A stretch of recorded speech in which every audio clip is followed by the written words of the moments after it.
Parshas Vayishlach is the fourth longest parsha in the Torah with 154 verses. It also contains the final mitzvah of the three mitzvahs that we find in the book of Genesis. At the end of last week's parsha, Jacob finally had escaped and survived the standoff with his father-in-law Laban. And as he's heading towards Israel, he's about to encounter the other grand nemesis of his life, his brother Esau, the one that a few weeks ago we read how he had pledged to kill him. And our parsha begins where Jacob sends messengers, either human or angel, ahead of him to his brother Esau, to the land of Seir, to the field of Edom. And he commands these messengers, telling them, "So shall you say to my master, to Esau, so says your servant Jacob, I have lived with Laban and I have delayed until now." And right off the bat, we're told by the commentaries, primarily the Ramban, that this entire episode, this entire portion where Jacob is about to meet his brother and his preparations ahead of time and how he goes about navigating this potentially dangerous encounter is a guideline for us and for our leaders of how we are supposed to behave when dealing with foreign powers. In fact, in the 1970s, the Prime Minister of Israel, Menachem Begin, traveled to the United States to partake in the Camp David Accords with Anwar Sadat and Jimmy Carter. And on the way to Washington, he stopped off in New York City, where he met the three most important rabbis of the time. And all three of them told him the same thing. They gave him the same advice. Before you actually meet these potential foes, study Jacob's encounter with his brother. And the first thing we notice from the initial instruction that he gives to his messengers regarding what they're supposed to say to Esau is that he calls him, "So shall you say to my lord, to Esau, so has said your servant Jacob." We see right away that Jacob is reaching out to Esau, his brother, with humility, humbling himself, lowering himself, and giving tremendous honor to his antagonist, his brother Esau. The Midrash tells us about the great Rabbi Judah the Prince, who was the leader of the Jewish people at the end of the 2nd century, that he once had to have a communication with the leader of the Romans at the time, whose name was the Emperor Marcus Aurelius Antoninus, and he had one of his aides write him a letter to be conveyed to the emperor in Rome. So this aide starts writing the letter, and he starts off writing the letter from Judah, the Prince of Israel, to our master, the Emperor Antoninus. So Rabbi Judah the Prince takes the letter, reads it, tears it up, and says, no, this is how you write it. From your servant, Judah, to our master, the Emperor Antoninus. So the aide tells him, aren't you dishonoring yourself? You're, after all, the most important Jew in the world. You ought not describe yourself as a servant.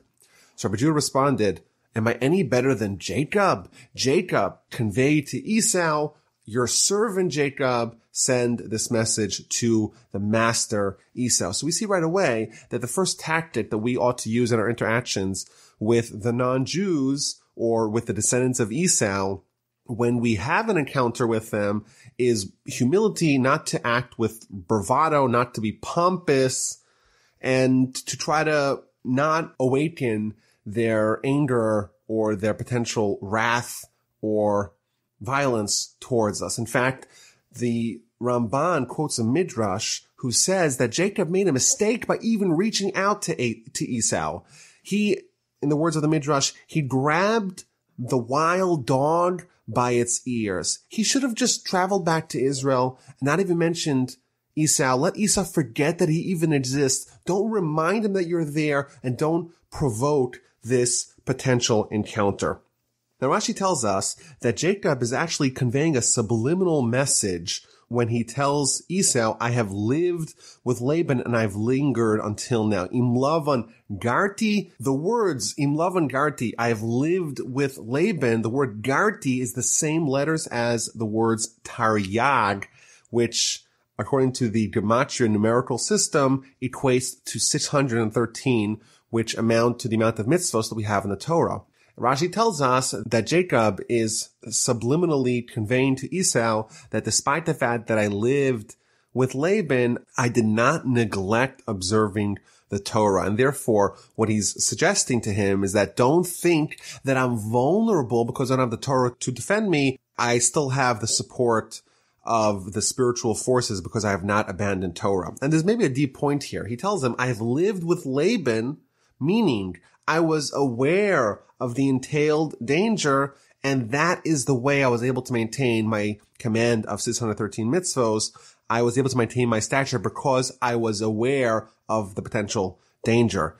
Maybe the lesson for us is that despite the fact that Jacob was with Laban and there was a risk of acculturation, of him becoming similar, becoming influenced from the ways of the people around him, most prominently the ways of Laban, that is not inevitable, and it's possible to sidestep them. However, you have to take concrete actions to prevent the influence that you could have from someone like Laban.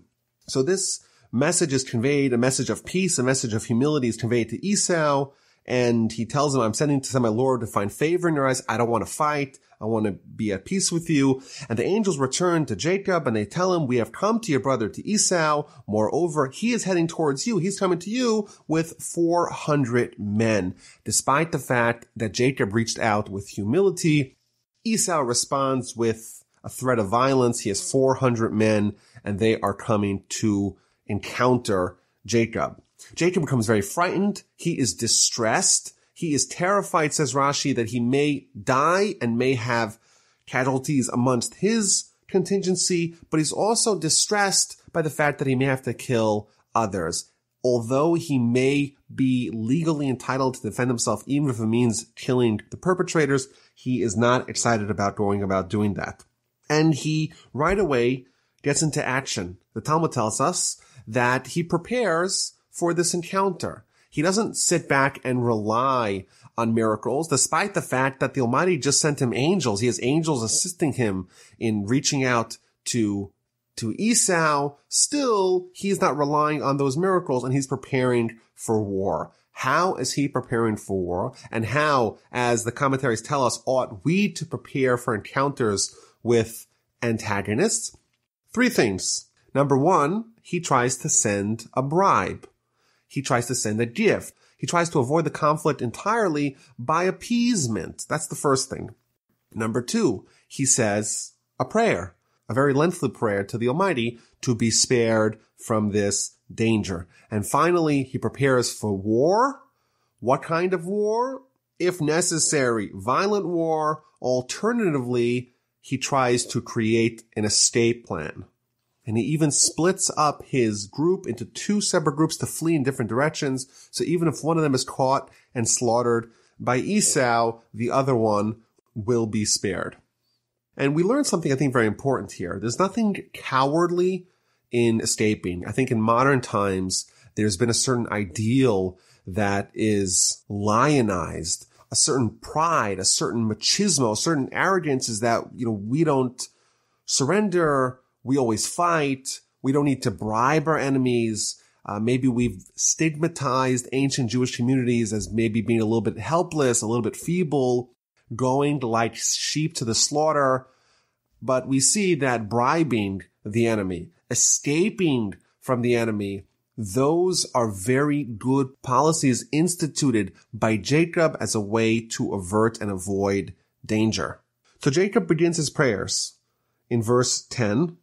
And he says, God of my father Abraham and God of my father Isaac, Hashem, who hath said to me, return to your land and to your relatives, and I will do good to you. I have been diminished by all the kindnesses and by all the truth that you have done for your servant. For with my staff I have crossed this Jordan, and now I have become 2 camps. He begins by telling God, just like we saw a few weeks ago with Abraham, I'm worried of all the good things that have happened to me. I crossed over. When I left my family, all I had was me and my staff. Like we spoke about last time, he had all his possessions stolen from him. When he arrived in the house of Laban, all he had was him and his staff.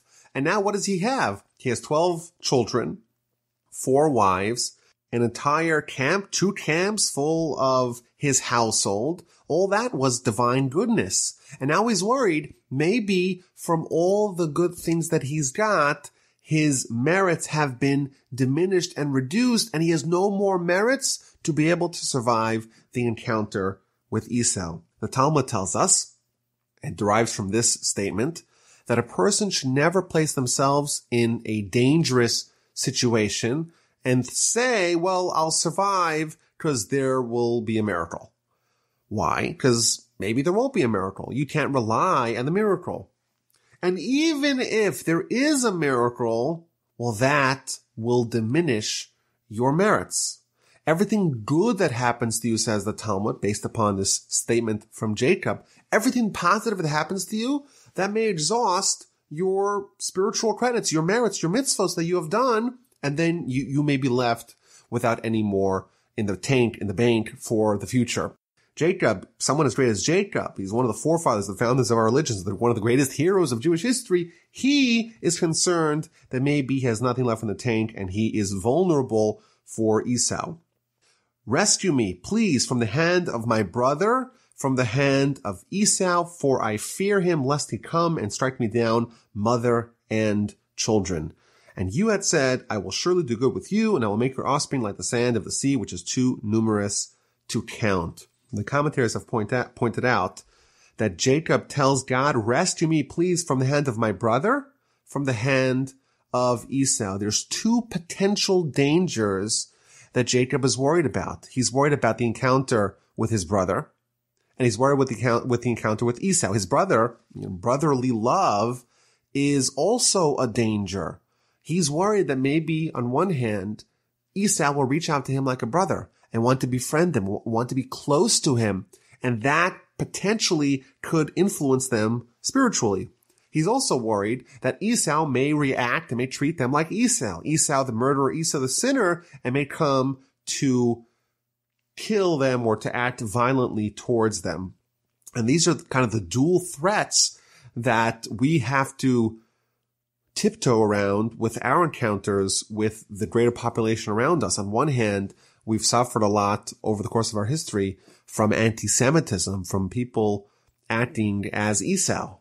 And I think in modern times, there is less anti-Semitism. Of course, anti-Semitism is still present, as we all know. But for the most part, certainly in Western countries and in America, of course, there is not as much anti-Semitism as there was in previous generations in different places in the world.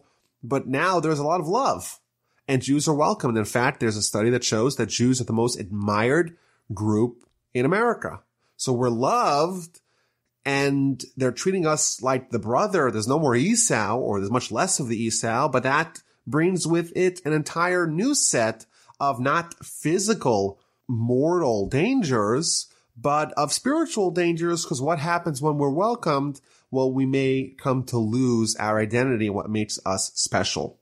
So those are the two dangers that Jacob prays. Save me from my brother and save me from Esau. And then Jacob moves on to prepare the tribute, the gift, the bribe that he's going to send to his brother. 200 female goats, 20 male goats, 200 ewes, 20 rams, camels, cows, bulls, a very lengthy, robust gift. Rashi tells us that he sent them gems as well. And then he does something really interesting. He doesn't give the gift all at once. There's hundreds and hundreds of animals and an incredible tribute that he's going to give to Esau. He doesn't do it all at once. He puts a break between each group. He sends one group, he divides it into a bunch of groups, and he puts a space between each drove. And he tells them what to tell Esau when he encounters them. When you meet Esau, you say, this is your servant Jacob is sending you this gift to your lord Esau, and he's coming, and this is a gift for you. And Rashi points out that when you get a gift bit by bit, it is amplified. It seems like it's so much more versus if you get one huge gift all at once. I remember reading a study regarding the tips of waiters who give out candies. We know that sometimes a waiter at a restaurant will give a candy to the patron, and that will help contribute, hopefully, to the patron giving a larger tip to the waiter. And they did an interesting study. They had one group of waiters give 2 candies with the bill. And then they had a second group that gave 1 candy and then stopped and gave a second candy. And they found that the group of waiters that gave the candy one at a time, that increased by a huge factor and increased the size of the tips that they received, because psychologically in the head of the recipient, when you get one and you get another, that's a more effective gift than when you get it all at once.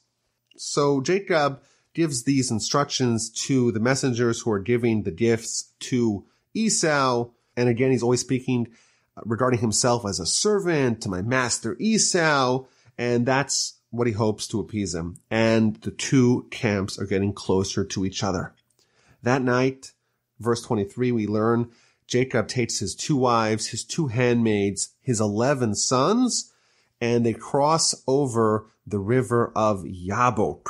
So Jacob is heading west. Esau is coming with 400 men east. Jacob has already sent all the gifts to Esau, and hopefully to appease them. Now, if we read the accounting of Jacob's family, we see he has 2 wives, 2 handmaids, 11 sons. Last week's parsha, we read about his 11 sons, but also his 1 daughter.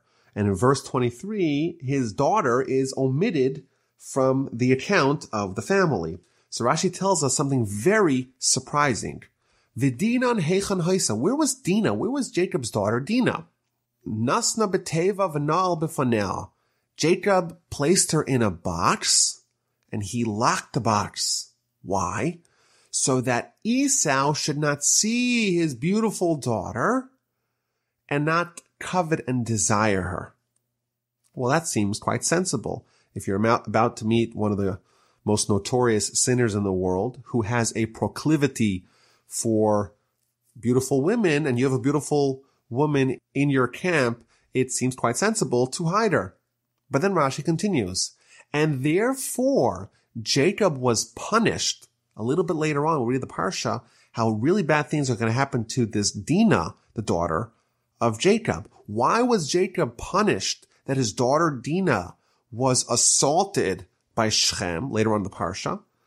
That's because Jacob was punished that he withheld his daughter Dinah from Esau. He shouldn't have put her in the box. She should have maybe married Esau, and she would have caused him to repent. And because Jacob did not avail his daughter to his brother, therefore bad things happened to his daughter, and she was assaulted by Shechem. So this is a very interesting idea.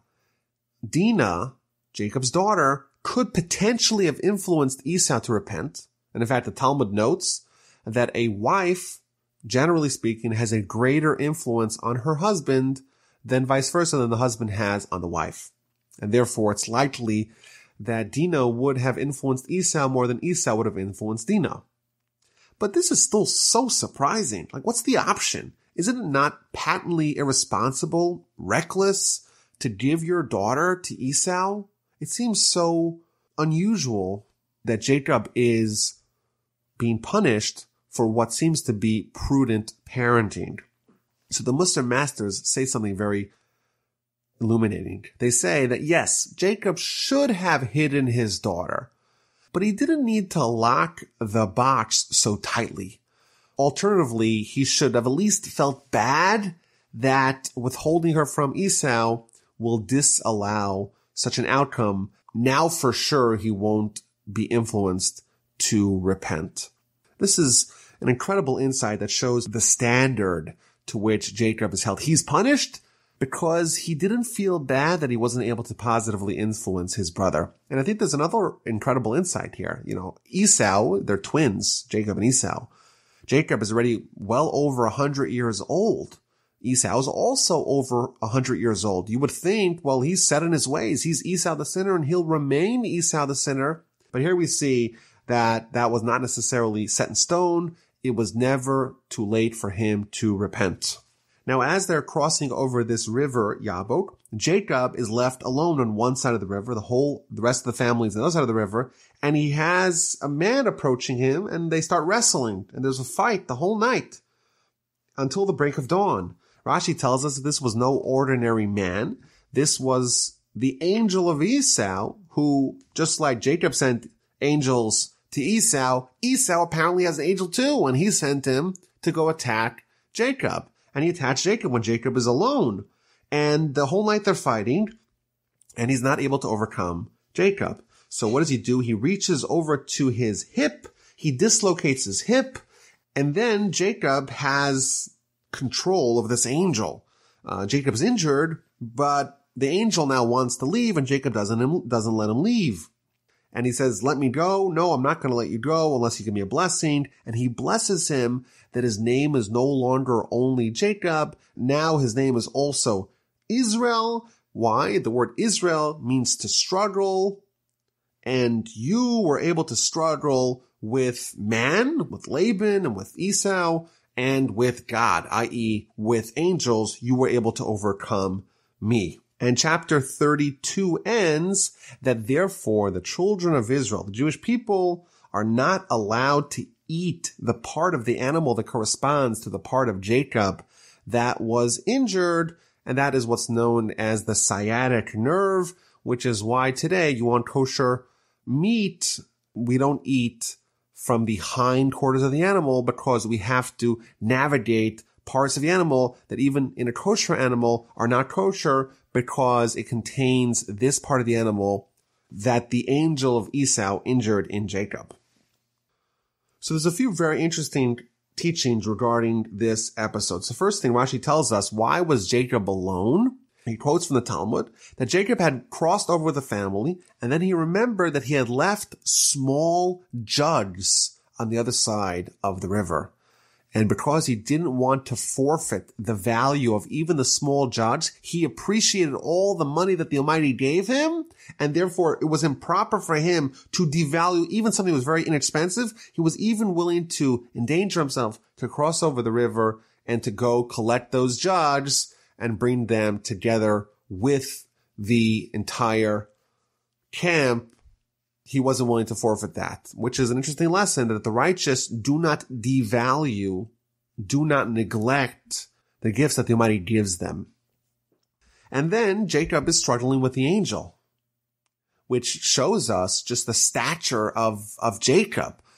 The Talmudic literature tells us that Jacob's visage, his countenance, was similar to that of Adam, the primordial Adam. He was like an angel, and therefore it was parody the battle that he had with the angel.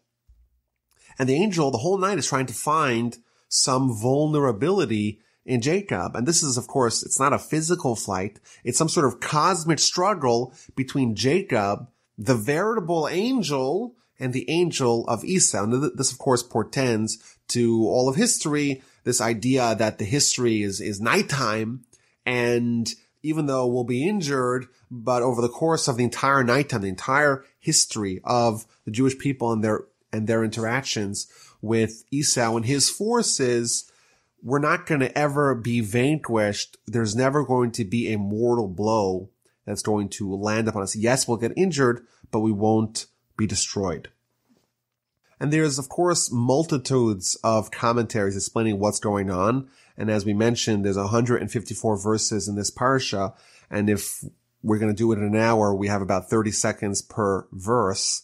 So obviously we can't go into the most granular detail and going through all the commentaries. But one of the commentaries is a very interesting one. The Rabbeinu Bachai tells us that this fight was the angel trying to find a spiritual vacuum, a spiritual void, a spiritual vulnerability in Jacob. And he didn't find anything. Jacob was entirely free of any sin. However, there was one sin that Jacob was imperfect in, and that is the sin of marrying two sisters. And therefore, he strikes him at his thigh. We've already seen this a few weeks ago, that the thigh is representative of the genitalia area, which is the area in which Jacob's imperfection is manifested, and therefore he was able to attack him in his thigh because there was an area that he, of course, had justifications for that, but he married two sisters, and therefore he wasn't perfect there, and therefore he was not impervious to the attacks of Esau's angel. The Kabbalists point out that the legs, well, they're not the essence of man. They're not the part of the trunk of man. They're kind of these appendages coming out of the trunk, which is the essence of man. Meaning that Jacob, in his essence, was impervious to the angel, but his legs, the things that stuck out, the fringes, the appendages of Jacob, that's where we could be attacked. And after this long nocturnal struggle, Jacob seems to triumph, or at least it's a draw, it's a stalemate. And Jacob gets something out of it. He gets an injury, but he also gets a name addition, not a name change like we had by Abraham and Sarah, but a name addition. And of course, there's many interpretations of what this means. And in fact, later on in the Parsha, the Almighty is going to affirm this additional name where Jacob is also called Israel. But just one idea of the name Israel, and that is found in the Kabbalistic sources, the word Yisrael. Israel is an acronym for Yesh Shishim Ribui Osios LaTorah, that there are 600,000 letters of the Torah. That is hinted in the name Israel, is hinted this idea that all of Torah is incorporated in the essence of our nation, which amounted to 600,000 people when we left from Egypt, when we became a nation.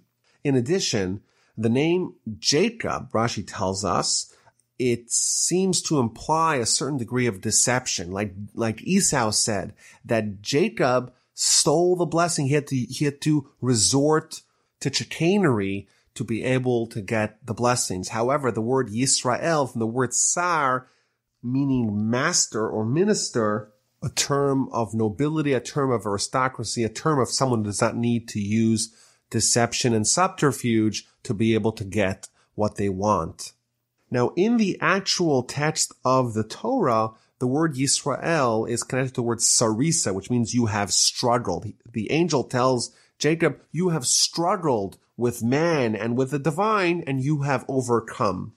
And this is an interesting idea that, Jacob himself lives a very chaotic life. He's struggling with Esau, and then to Laban, and back to Esau, and then there's going to be the episode of Dinah, and later on in Genesis we'll read about the saga of Joseph. And this is, of course, the history of the Jewish people. It's like our destiny. It's a never-ending struggle that really defines our history as a people.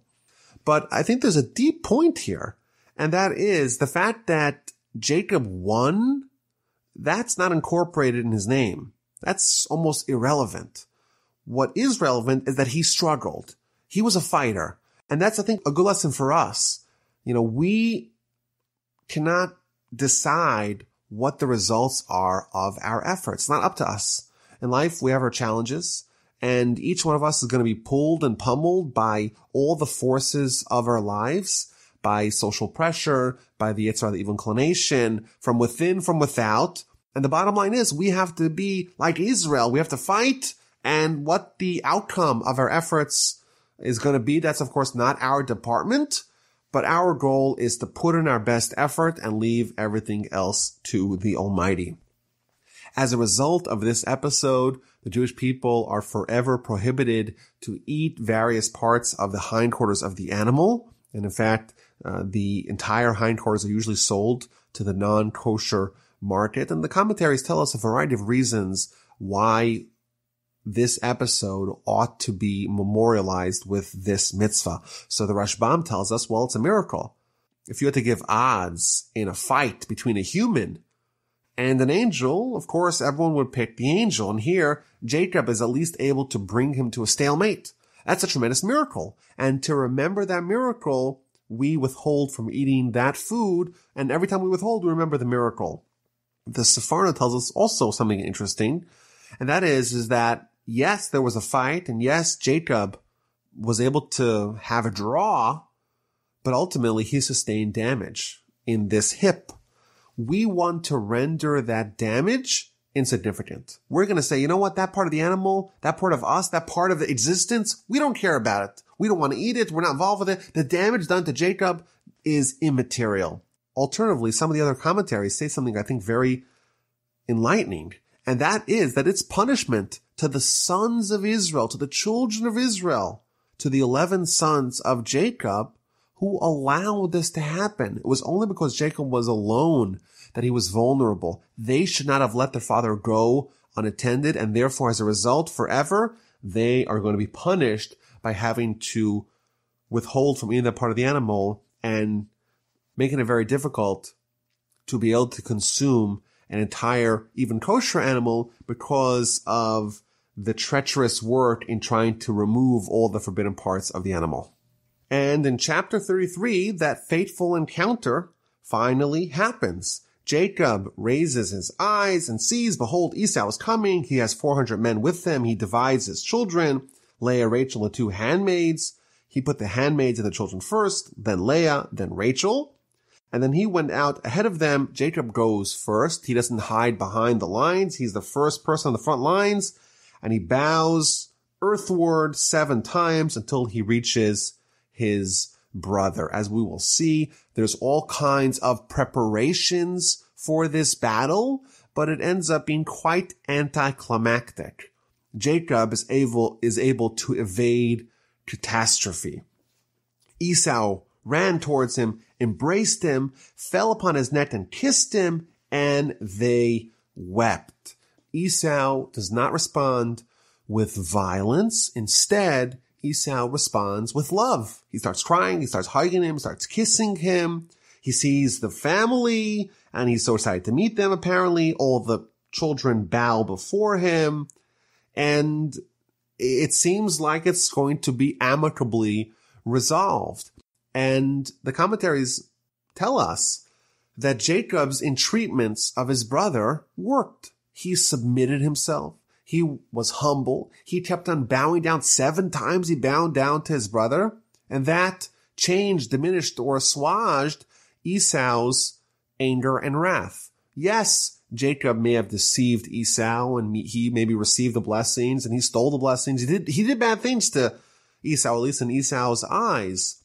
But look, he reaches out with humility, and that was able to alleviate Esau's wrath. And this is maybe a good lesson for us. And it continues the theme that we've seen here that Jacob does with his brother. And that is that it's important to concede on the little things like pride and win the big things. And maybe for us, more broadly speaking, as a nation, we walk around telling people, we're God's chosen people. And although that may be true, but what do we gain by flaunting our superiority? It's maybe important to follow Jacob's model, to be prideful and happy that we're selected by God to accomplish the mission that Abraham began in the world, but to not make other people feel bad about that, to be able to be humble when we meet other people that are not given that same gift. So Jacob has bowed down to Esau, and then the handmaids came forth, and then Leah and her family and her children came forth, and then Joseph, and then Rachel. Joseph went before Rachel. He didn't want Jacob to see his mother, and therefore he went ahead of his mother. Everyone is bowing down to Esau, according him with tremendous honor, and being very humble and submitting themselves to him. Now, the Midrash points out that there is one son of Jacob that is not present at this encounter. And that, of course, is the son that has not yet been born yet, Benjamin. At the end of the Parsha, Benjamin is going to be born, but he is not alive yet, and therefore he never bowed down to Esau. And the Midrash points out that Mordechai, from the Purim story, he had the fortitude to not bow down to Haman. Why? Specifically because his ancestor Benjamin did not bow down to Haman's ancestor Esau. And after the initial encounter, the 2 brothers are talking. Esau asked, "Why did you send me all those gifts?" Jacob responds, "Well, I wanted to find favor in my Lord's eyes." Esau says, no, don't give me the gifts. I have plenty. I have tons of things. I don't need your stuff. You keep what you have. There's no need for you to give me this gift. But Jacob says, no. He insists, I have found favor in your eyes. Please accept my tribute. I'm so excited to see you. It's as if I've seen the face of a divine being. Please accept my gift, which was brought before you. God has given me everything. And he urged him, and Esau agreed to take the gift. Rashi points out that there is a difference between Esau and Jacob's classification of their wealth. Esau said, Yeshli Rav, I have a lot. I have even more than I need. Whereas Jacob said, Yeshli Kol, I have everything that I need. Everything that I need, nothing more and nothing less. In effect, Jacob is tacitly acknowledging the fact that the Almighty is in charge of dispensing and dispersing people what they have. And therefore, it's not possible for you to have more than what you need, because if you have it, it's evidence that the Almighty gave it to you. And it seems like Jacob has succeeded. Esau has not reacted violently. He seems to be very open to being cordial, being friendly, being loving to his brother. And then what does he say in verse 12? He suggests, why don't we move on together? Let us go. I will proceed alongside you. Right away, Esau pivots from Esau to the brother. He's pursuing friendship. This was the second potential danger that Jacob was concerned about. And he managed to emerge unscathed from the first danger, from Esau, the violent one, and now he's faced with the second danger, maybe even a greater danger, where he says, let's go together. We're brothers, after all. And this danger, too, Jacob finagles his way out of it. My Lord knows that the children are tender. They're nursing flocks and cattle. I have so many children, and there's so many animals. The flocks will die if I'm with you. I have to go very slowly. You go ahead. Don't wait for me. I'm going to catch up to you. I'll eventually make it to Seir, where you live. Rashi tells us something very interesting, that Jacob promises Esau that he'll make it to Seir, where Esau lives. But in reality, he stopped in a place called Sukkos, and he never made it. Rashi tells us, however, Jacob made a pledge to go there. He's still going to fulfill it in messianic times. As the verse tells us, very famous verse in scripture, Ve'ala Moshim B'hartzin Lishpotas Harisav, in the times of the Messiah, there's going to be another showdown, another standoff between Jacob and Esau in the mountain of Esau, in Mount Seir. Jacob's promise is still going to be fulfilled. This is not the last we've seen of this showdown. There's going to be a fateful one in the times of the Messiah, and we know who's going to win that one. The two brothers depart. Jacob stops in the city of Sukkos, spends several months there, and eventually ends up in the outskirts of the city of Shechem. He buys a parcel of land, pitches his tent, and settles down and builds an altar to the Almighty. Rashi tells us that Jacob arrived peaceably. He was intact. He was complete in all ways. His health was perfect. The Almighty healed him from his injury. His wealth was undiminished from his tremendous gift to Esau, and his spiritual level was untainted with his encounters with Laban and Esau. And Rashi gives us an analogy. He was like someone who had successfully evaded two lions. There was one lion, Laban. There was a second lion, Esau. And Jacob managed to evade and navigate both of those dangers. But as is the trend in Jacob's life, when he overcomes one hurdle, a second hurdle swiftly appears. And that is going to be chapter 34, with his daughter Dinah being abducted. Now Dinah, the daughter of Leah, whom she had borne to Jacob, went out to look over the daughters of the land. Shechem, the son of Hamor, the prince of the region, saw her. He took her. He lay with her. He violated her. And he became deeply attached to Dinah, the daughter of Jacob. And he wanted to marry her. Rashi tells us that she is ascribed her maternal relationship, but not her paternal relationship. Dinah, the daughter of Leah.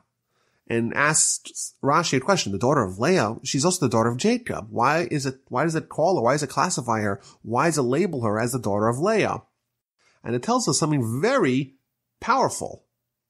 It says that Leah, in last week's Parsha, she went out. She was adventurous. And here we see that the mother and the daughter are similar. Just like Leah went out, she walked out into the fields. She went out in the open. Dinah did the same. She went out. She wanted to hang out. She wanted to spend time to frolic and to be very adventurous. And in the Torah's view, the degradation of Dinah could have been avoided if she wasn't too adventurous. And it sees her nature of going out and being curious and seeing the world, maybe in a very hostile neighborhood, that stems from her mother Leah and not from her father Jacob. She acted in a somewhat immodest way, and that left her vulnerable to the horrific assault of Shechem, the son of Hamor, the master of the region. It's just a little confusing here because the city is called Shechem and the individual is called Shechem. Shechem is the son of Hamor, who is the mayor or the king of the city of Shechem. And Jacob finds out what happens to his daughter. His daughter was defiled. And the sons, meanwhile, were out with the flock, were out with the field, out in the field with the cattle. And Jacob doesn't make any move until they come back. And then the family of Shechem, they reach out to Jacob and they want to propose this union between Shechem and the daughter of Jacob, Dinah, that he had assaulted. Hamor spoke to them saying, Shechem, my son, longs deeply for your daughter. Please give him to her as a wife. And in to marry with us, give your daughters to us and take our daughters for yourself. Among us you shall dwell. The land will be yours. Settle and trade in it, acquire property in it. Let us take our two cultures and meld them together. They even promise to give a very generous marriage gift to Dinah and her family if they only agree to allow Shechem to marry Dinah. Now the children of Jacob respond with a grand deception. They tell him, listen, we love your proposal, but there's a major problem. Y'all are uncircumcised, and it's the most unconscionable thing for us is to have our daughter and our sister be with someone who's uncircumcised. So you want to meld, you want to fuse our two cultures, but we can't do it unless you circumcise all the males in your town. This seemed kind of reasonable to Hamor and Shechem, and they right away called a town hall meeting of all the people of the city. And they say, listen, we have this amazing family. They have 11 awesome sons and this beautiful daughter, and they're so wealthy and they're so industrious.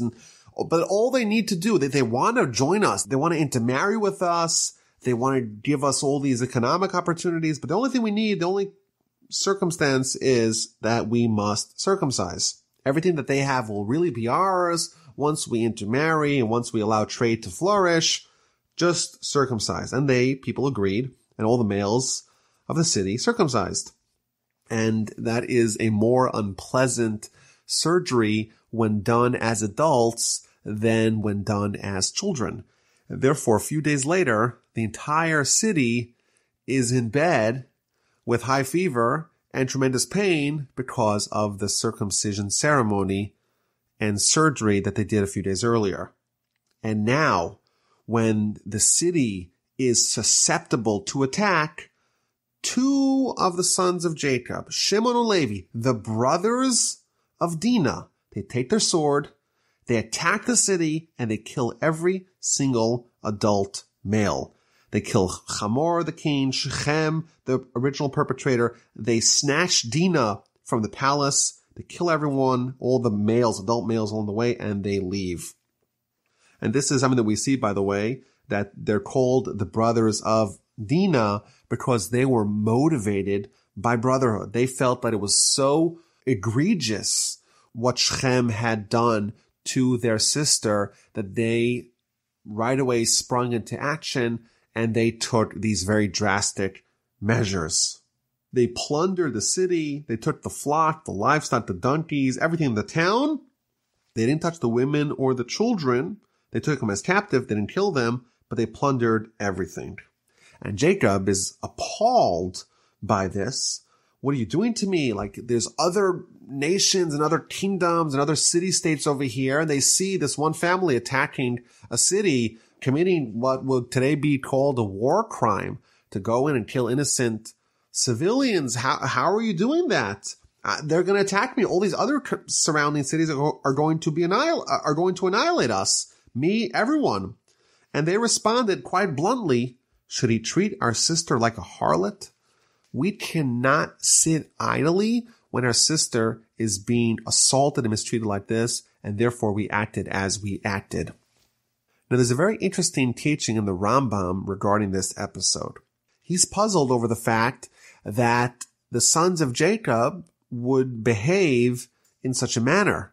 What is their justification for the slaughter of the city of Shechem? How could they rationalize this behavior to justify killing an entire city because of the crimes of one, maybe two residents of the city? Maybe if they just killed Shechem and Hamor, that would be okay because those people aided and abetted or raped an innocent girl. So maybe there would be justification for that. But the entire city, what is their crime? And he tells us that we know there's 7 Noahide laws. There's 7 universal laws that apply not just to Jews, but to everyone in the world, to everyone who's a descendant of Noah, meaning all of humanity. They have to abide by these 7 principles.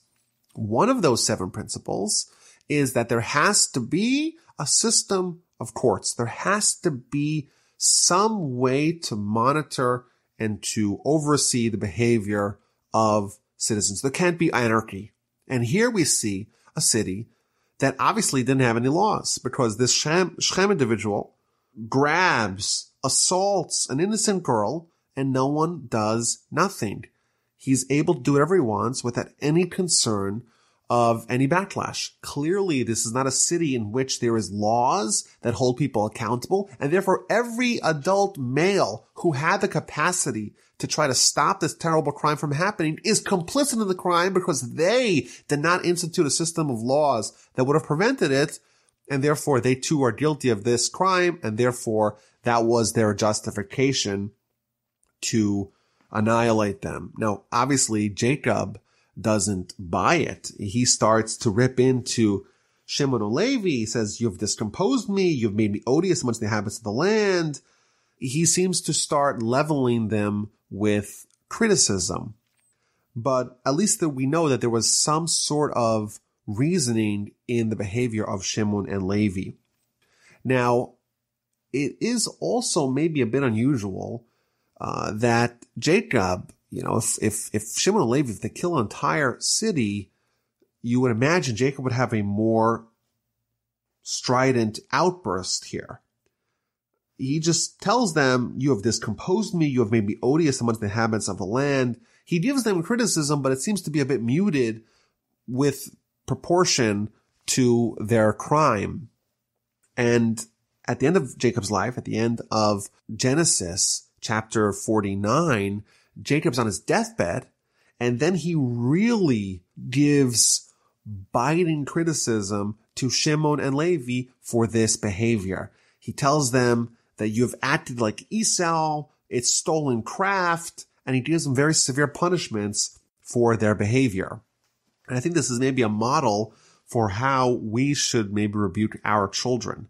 Jacob had twin goals. The first goal, of course, was that such behavior should not be repeated. So he gives them this criticism at the end of this episode, and he tells them not to do it again, and you know what? It didn't happen again. But he was also worried that his rebuke might backfire, and the children will just abandon him. He'll lose them. And therefore, he waited until his deathbed, until there is no longer a risk that they will escape from him And then he gives them the full measure of his critique of their behavior. He tells them that they acted like Esau, and he punishes them appropriately. And this maybe the general takeaway is that maybe sometimes the full brunt of the criticism should be withheld to a later date.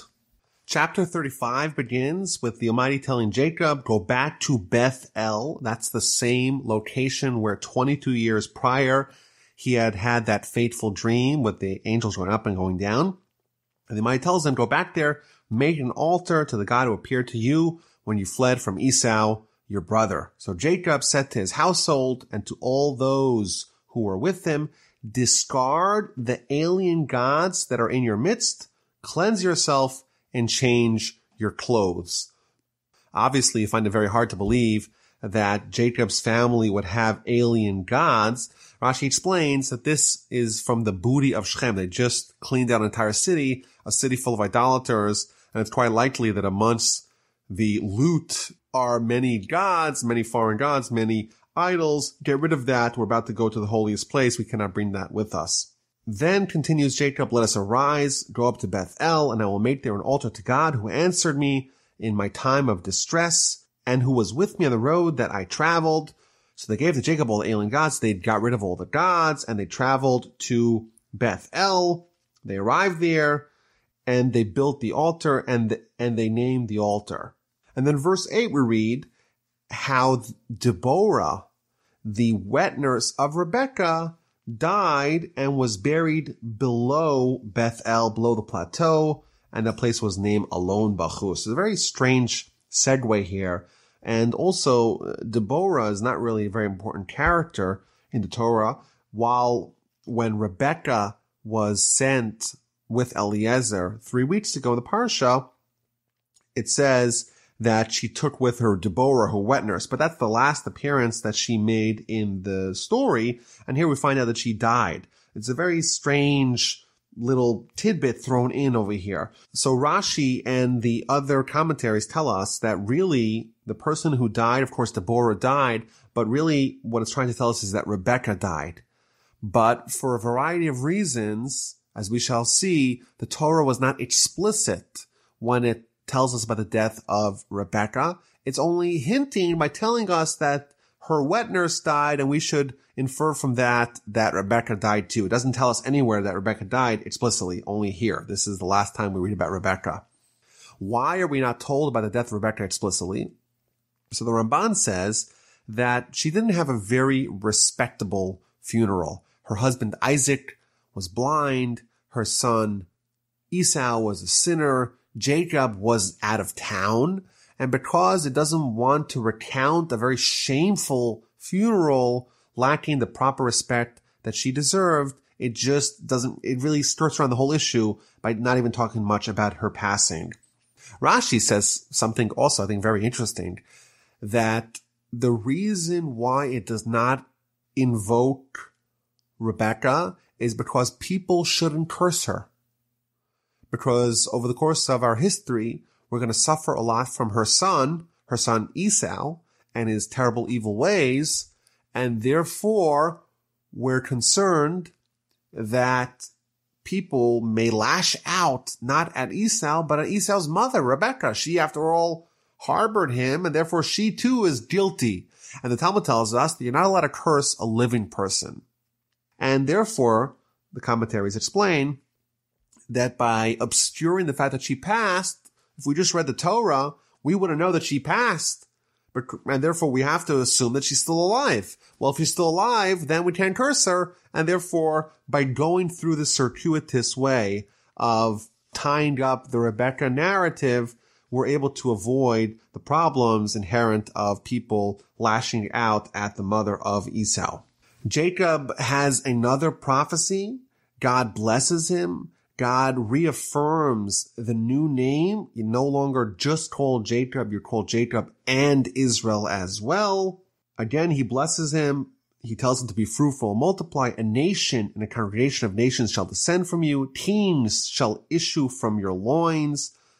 Yet again, the land of Israel, the land of Canaan is promised. The Almighty tells him, the land that I gave to Abraham and to Isaac, I will give to you, and to your offspring after you, I will give the land. Then God ascended from upon him in the place where he had spoken with him. This is a very similar verbiage to what we find with respect to the end of Abraham's prophecy. And the commentaries tell us that both Jacob and Abraham, the prophecy ended with God ascending from upon them, meaning that Jacob and Abraham did not dip out of the spiritual level. It was only God deciding to end the prophetic communication. At the spot where Jacob had this prophecy, he builds a pillar, he pours oil upon it, he again renames the place Beth-El, and as they're traveling to Ephrath, Rachel, his wife, goes into labor. This is going to be the 12th son of Jacob. She has a very difficult labor, and as she was about to pass, the midwife tells her, don't worry, you were hoping for another son. You in fact named Joseph on the anticipation and hope and aspiration that you have another son. You'll have another son. As she's dying, she says his name should be Ben-Oni, the son of my pain and my suffering.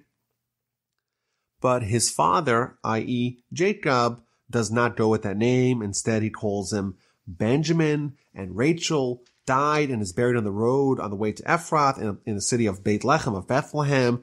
Jacob sets up a monument upon her grave, and that is the monument of Rachel's grave, which we could still visit today. Jacob continued his journey, and when he was in a place called Migdal Eder, again, he's constantly moving closer and closer to Isaac, but he is not yet reunited with them. We read about something very puzzling and troubling that happened. And it came to pass, while Israel dwelt in that land, that Reuben went and lay with Bilhah, his father's concubine. And Israel heard. The sons of Jacob were 12. If you just read this verse without reading Rashi or any of the commentaries, it would seem like Reuben committed one of the most unforgivable sins by sleeping with his father's wife, Bilhah. Rashi tells us that what actually happened was the following.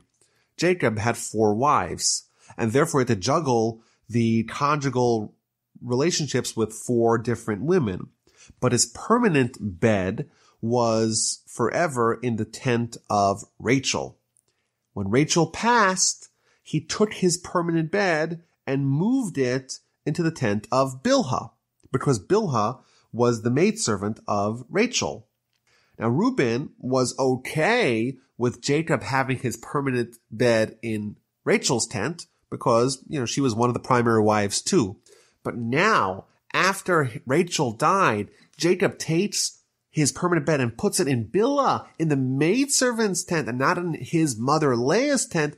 That he did not tolerate. So he takes Jacob's bed and he drags it out of the tent of Bilhah and moves it to his mother's tent. That's what Rashi explains.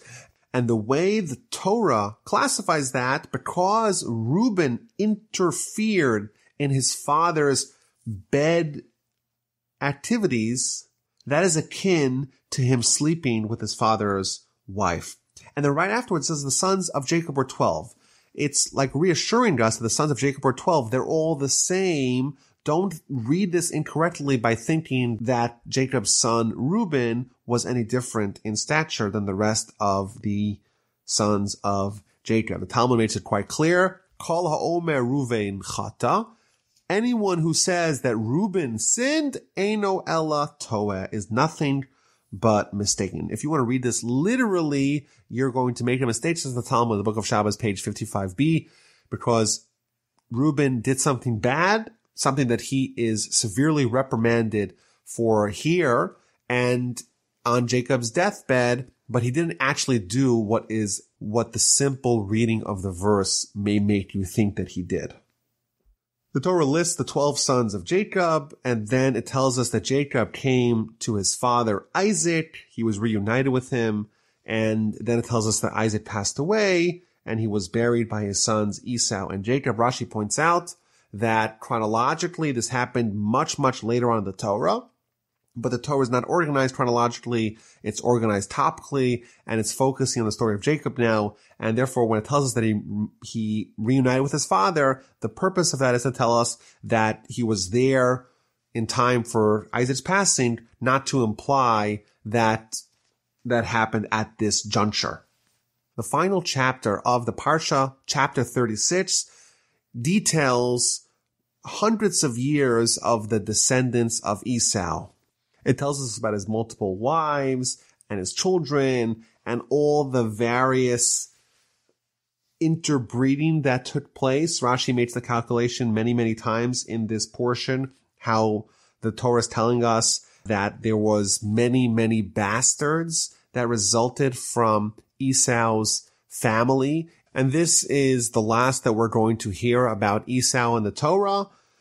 Beginning next Parsha, Parshas Vayishlach, we're going to be back to the storyline of Jacob. Once we've quickly enumerated all the dozens of individuals and chieftains from the family of Esau, we're going to get back to the most important family storyline, and that is of Jacob. Jacob went through a lot in the Parsha. He was just on the heels of his escape from Laban, where he meets Esau, and he has to struggle with Esau's angel, and he has to deal with his daughter being abducted, and it seems like things are going to be calm going forward. And we will find out next week that is not exactly how it's going to play out.